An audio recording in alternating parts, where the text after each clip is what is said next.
100 விழுக்காடு வாக்குப்பதிவை வலியுறுத்தி தமிழகம் முழுவதும் ஊர்வலம், உறுதிமொழி ஏற்பு போன்ற பல்வேறு விழிப்புணர்வு நிகழ்ச்சிகள் நடத்தப்பட்டன.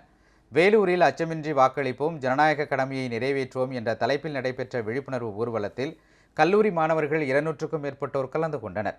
இதேபோல் கொடைக்கானலில் கல்லூரி மாணவிகள் ஊர்வலமாக சென்று அனைவரும் வாக்களிக்க வேண்டும் என வலியுறுத்தினர்.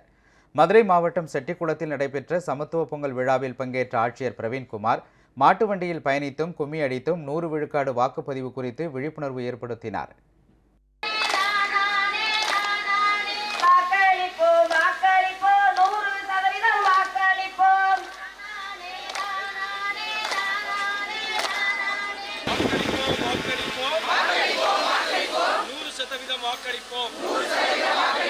என் வாக்கு என் உரிமை, என் வாக்கு என் கடமை.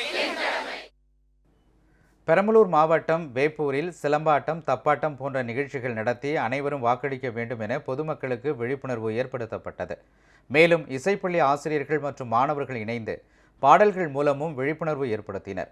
இதேபோல் நெல்லை மாவட்டம் வடக்கன்குளத்தைச் சேர்ந்த அப்துல் கரீம் என்ற இசை ஆசிரியர் வெளியிட்ட செயற்கை நுண்ணறிவு காட்சிகளுடன் கூடிய விழிப்புணர்வு பாடலும் வரவேற்பை பெற்றுள்ளது.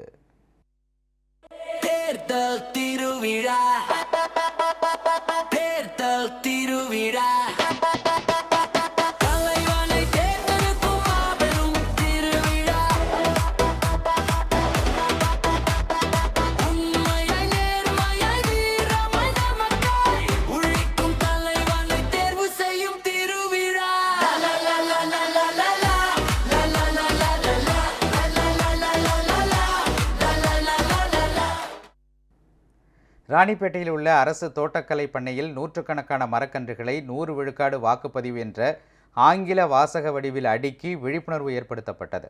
புதுக்கோட்டையில் கல்லூரி மாணவர்கள் ஒரு விரல் புரட்சி வடிவில் நின்று 100 விழுக்காடு வாக்குப்பதிவு குறித்து விழிப்புணர்வு ஏற்படுத்தினர். இதனிடையே திருவள்ளூரில் சமையல் எரிவாயு உருளைகளில் வாக்குப்பதிவு விழிப்புணர்வு வில்லைகள் ஒட்டப்பட்டன. மேலும் பொதுமக்களின் வங்கிக் கணக்கு புத்தகங்களில் ஆட்சியர் பிரதாப் விழிப்புணர்வு வாசகம் அடங்கிய முத்திரையை பதித்தார். கிருஷ்ணகிரி மாவட்ட ஆட்சியர் அலுவலகத்தில் 100 விழுக்காடு வாக்குப்பதிவை வலியுறுத்தி கையெழுத்து இயக்கம் நடைபெற்றது.